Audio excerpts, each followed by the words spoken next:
All right, hello everybody. Welcome to another math teaching video with Mr. Scarano. In today's video, we're going to be talking about the derivatives of, there's common derivatives of other functions. And so we can think of this in a few ways. We can think of this as probably just common derivatives. Is a fine way to think about it. Okay. So really this is just a bunch of derivative techniques that extend beyond the power rule. Right, so we know that the power rule is ax to the n. If you take that as f of x, the derivative is a times n x to the n minus 1. Right, so we have this, right?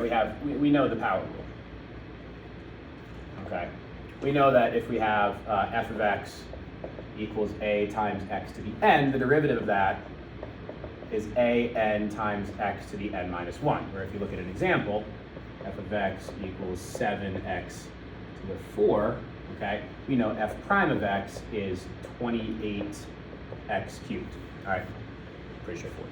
Okay, what we're going to do today in this video, is we're going to talk about derivatives of things that aren't just these polynomials, so that we can look at something like, oh, if we start off with f of x equals 3x to the 4th plus the cosine of x plus e to the x minus 3 tangent of x, some crazy looking function here, we'll be able to, immediately say, oh, well, the derivative of that is just 12x cubed minus sine of x plus e to the x minus 3 secant squared of x. And so if you were to say something like, oh, well, then f prime of 5 is just 12 times 5 cubed minus the sine of 5 plus e to the 5 minus 3 secant squared of 5, okay? And then what this tells you, the f prime of x gives the instantaneous rate of change at any point x in your f of x function. And then an example of this would be like what f prime of 5 looks like, right? So f prime of 5 gives you the instantaneous rate of change at x equals 5, okay, for the original function. All right, so it's pretty straightforward, okay? But this video allows us to see beyond just this, right? All we know so far is this part, okay? And so what we're going to be able to do in this video is talk about what happens if you're taking the derivative of functions that aren't just these polynomials, okay? All right, so we're going to start off by kind of looking at a kind of easy to visualize example. All right, let's start by looking at let's prove something fairly simple. It's all relative, but proving something fairly simple. All right, so let's look at this. Look at the function f of x equals sine of x. Okay, so f of x equals sine of x looks like this. Okay, where it goes from here, like that. All right, so what we're going to do here is going to look at the derivative. So the derivative function, f prime of x, equals, we don't know what the derivative function is, but we're going to kind of be wise about this here. All right. So what's the slope here? Let's start at this point. What's the slope here? At this x value, the x value of pi over 2. Well, here we know the slope is going to be 0. All right, so for the derivative function, we know it should be 0. Okay. What's the slope here? Well, we actually talked about this previously. You may remember this. The slope here is 1. Slope there is 1. What's the slope here? Well, the slope here is 0. What's the slope here? The slope at that point is negative 1. What's the slope here? The slope there is 0. Let's move over. What's the slope here? Well, the slope here is negative 1. That goes to here. The slope is negative 1. What's the slope here? Well, that'd be 0. So it's interesting. So if you connect these dots,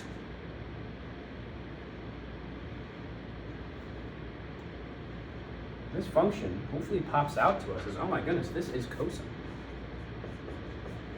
So if you're given the sine function, the derivative of that is cosine. Okay? So the question that you'll be asking is, what is So if we look at an example here, so if you look at f of x equals the sine of x, you can be asked, what is f prime of 0? What's f prime of 0? What's that? Well, we know that f prime of x, based on this, the derivative, if you're given sine, the derivative of that is cosine. Okay, and so f prime of 0 is going to be cosine of 0. Cosine of 0 is 1. Okay, so what we're saying is the derivative of the original function at point 0 should be 1. Let's see if that makes sense. Well, here, our original sine function, yeah, the derivative at 0, the slope of this tangent line is 1. Okay, so it checks out. All right, now, this gives us some pretty interesting things. This gives us some really interesting things. All right, let's look at a separate example here. Okay, let's look at example 2. I'll just put it right here. Example 2. All right. Let's say you have f of x equals some function 3 sine of x plus 7x squared. Well, what's the derivative of this function? Well, the derivative is going to be the derivative of sine we know is cosine. So it's going to be 3 cosine of x plus 14x. Okay? So if you take this original function and you're asked to find f prime pi, well, the derivative of this function at the x value pi, the slope of that tangent line is going to be 3 times the cosine of pi plus 14 times pi. Okay, cosine of pi is -1, so it's going to be -3 plus 30 something plus 14 pi, which is that. Okay, so it's going to be positive 30-ish. Okay, so that's the slope, some very positive slope. Okay, now if you can understand that, if we can conceptualize that the derivative of sine is just cosine. So we're trying to find the slope at any point here. All you do is take the derivative function, which in this case is just cosine. Plug it in, then you should be in pretty good shape. So I'm going to erase this. We're going to work through a couple of examples.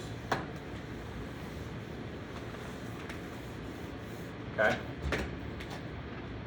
We're going to work through a couple examples, but first what we want to do is say that, look, we have a lot of common derivatives. We know the power rule. Now we know one trig derivative. We know the derivative of sine is cosine.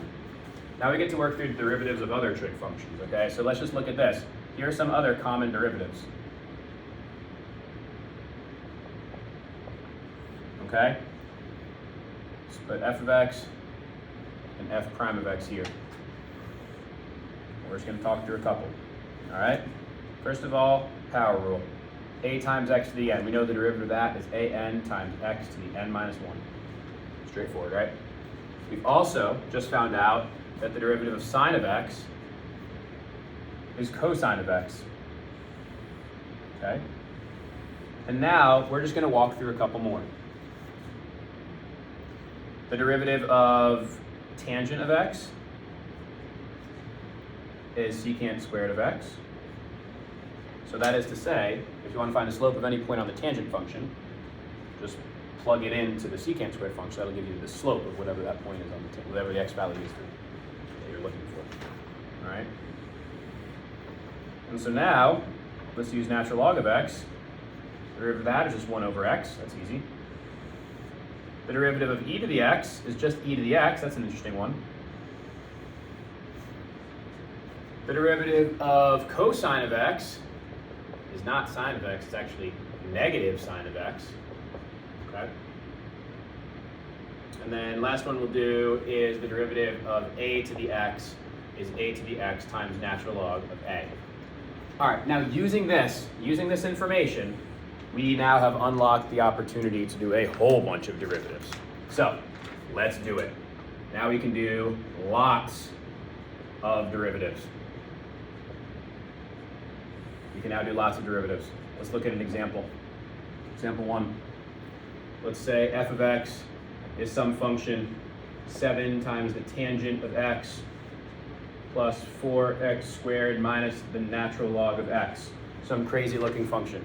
We will be able to now, using our common derivatives, our understanding of common derivatives, it'll be very easy for us to say, oh, the derivative is 7, well, what's the derivative of tangent? Secant squared. So 7 tangent, 7 secant squared. I'm going to add a +8 here. Okay. What's the derivative? plus 80. Derivative of 4x squared is 8x, so plus 8x. Derivative of natural log from here, right? Derivative of natural log is 1 over x, so minus 1 over x. And plus 80 just goes away. Derivative of the constant is just 0. All right, straightforward. Good stuff. Example 2. F of x equals, here's a fun one, 6 times 3 to the x plus 7x to the fourth minus the cosine of x plus 3e to the x. All right, this is a weird one. All right, let's start with this one. 6 times 3 to the x. Well, we know the derivative of a to the x, 3 to the x, is 3 to the x times natural log of 3. And we have 6 of them. So 6 of the 3 to the x times natural log of 3. That's that term. So the derivative of 3 to the x is 3 to the x times natural log of 3, okay? And we have 6 of them. So 6 times that, right? So 6 of these. All right, plus 28x cubed. The derivative of cosine is negative sign, which means the derivative of negative cosine, it's like putting a negative 1 out front, should be positive sign. So plus the sine of x plus 3e to the x. Because the derivative of e to the x is just e to the x. The derivative of 3 to the x is just 3e to the x. All right, now if you're to plug in some value, this is f prime of x. Now let's say we want to do f prime of 5. That's 6 times 3 to the 5 times natural log of 3 plus 28 times 5 cubed plus the sine of 5 plus 3e to the 5. Whatever that number is the slope of the tangent line of this function at x equals 5. Okay, good. All right, last one we can run through here is a kind of real world profit question. All right, we'll try to get through this one. All right, so we have example 3.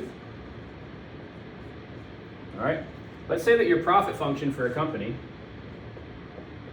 profit function measured in years, say that profit is measured in millions of US dollars and X is measured in years. Let's say your profit function, you have a bunch of data points per your profit function, and then you're able to model that data using this. Profit is 1/4 e to the x minus 0.2 x squared minus x plus 4 minus the cosine of x. So that's your profit function. It kind of looks crazy. If you were to graph it, it would look like this. Very vaguely, it looks something like this. I'm going to make it look even more. That would look something like this. Okay, this is your profit, okay? Profit. This is measured in years. All right, so I'm going to tell you. It starts off at year 0, your profit is about 3.5 million. Okay? Year 1 drops down to about 3 million. Okay? Year 2, you're back to where you started. But then year 3, you're up here by about 7 million. And then year 4, you're up to 11 million. Okay? And the question that we're going to ask is, as this continues, what is your profit per year at year 4? This slope will give us profit per year at year 4. Okay, this is your total profit. Okay, so you lose profit this year. Okay, you are minus $500,000 of profit. You lost profit in this year. Then you gained it back, keep going. And now the question is, as we're continuing on this trend, how much profit per year would we have? All right, that's our slope. This is profit, this is years, this shows us, at year 11, our total profit is 4 million. Okay, it's not our annual profit. Okay, that's our annual profit average would be,